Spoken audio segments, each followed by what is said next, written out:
আসসালামু আলাইকুম। আজকে রান্না করব শুটকির ভর্তা। ভাইলা শুটকির মজাদার এই ভর্তা বাটা মশলা দিয়ে কীভাবে এরকম মজাদার ভর্তা বানাবেন শিখতে হলে অবশ্যই পুরো ভিডিওটা দেখবেন। এখানে বেশি করে পেঁয়াজ কুচি নিয়েছি এবং কড়াইতে পরিমাণ মতো তেল দিয়ে পেঁয়াজটা দিয়ে দিলাম। আর আগে থেকে শুকনো মরিচ ভিজিয়ে রেখে আধা ঘন্টার মতো তারপর এগুলো ভালোভাবে ব্লেন্ড করে নিয়েছি, যেটা প্রথমে দেখিয়েছি। এখানে ভাইলা শুটকিগুলো ভালোভাবে ধুয়ে পরিষ্কার করে কেটে নিয়েছি ছোট ছোট করে। তো অবশ্যই শুটকিগুলো কিন্তু গরম পানি দিয়ে ভিজিয়ে রেখে তারপর ওয়াশ করতে হবে, কেননা এগুলোতে অনেক বেশি লবণ থাকে, যার কারণে এক্সট্রা লবণও দেওয়া লাগে না ভর্তাতে। যদি প্রয়োজন হয় তাহলে দেওয়া লাগে। তো এই তো পেঁয়াজটা একটু হয়ে আসলে দিয়ে দিব রসুন বাটা।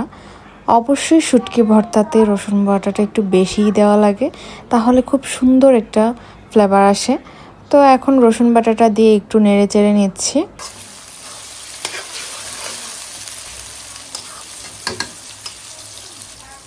এখন দিয়ে দিচ্ছি হলুদের গুঁড়ো,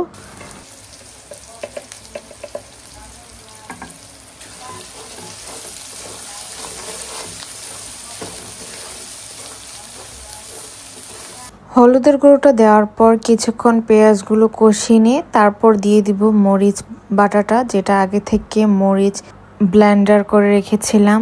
তো যেহেতু একটু পরিমাণে বেশি বানাচ্ছি তাই মরিচটাও একটু বেশি দিচ্ছি, কারণ ভর্তা একটু ঝাল না হলে ভালো লাগে না। আর এখন এগুলো কিছুক্ষণ কষিয়ে নিতে হবে। আর দেখুন কালারটা কি জোস লাগছে, তাই না?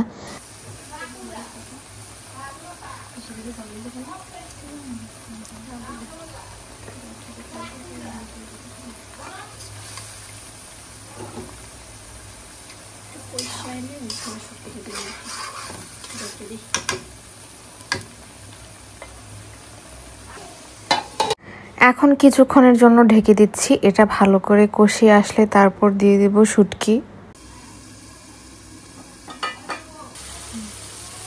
এটা মোটামুটি কষানো হয়ে গিয়েছে, এখন দিয়ে দিচ্ছি শুটকিটা।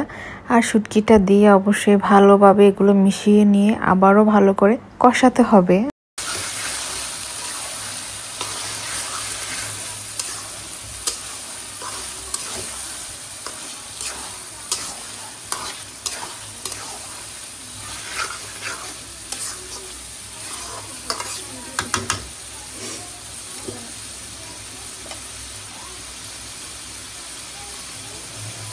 এই পর্যায়ে দিয়ে দিব সামান্য একটু পানি, যেহেতু নিচের দিক দিয়ে লেগে লেগে উঠছিল, তাই একটু পানি দিয়ে আবারও ঢেকে দেব, যাতে ভালো করে এগুলো কষে যায়।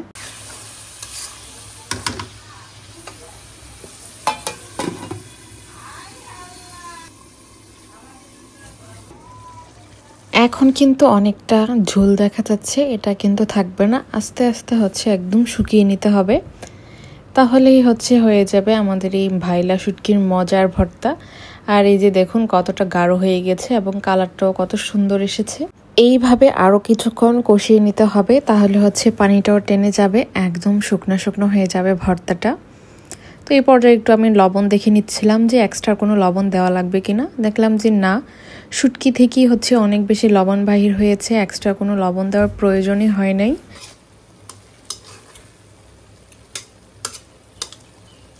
তো ফাইনালি আমার ভর্তা ডান, আর মাশাল্লাহ অনেক বেশি মজার হয়েছিল। তো ভিডিওটি ভালো লাগলে অবশ্যই লাইক, কমেন্ট এবং চ্যানেলটি সাবস্ক্রাইব করবেন। আল্লাহ হাফেজ।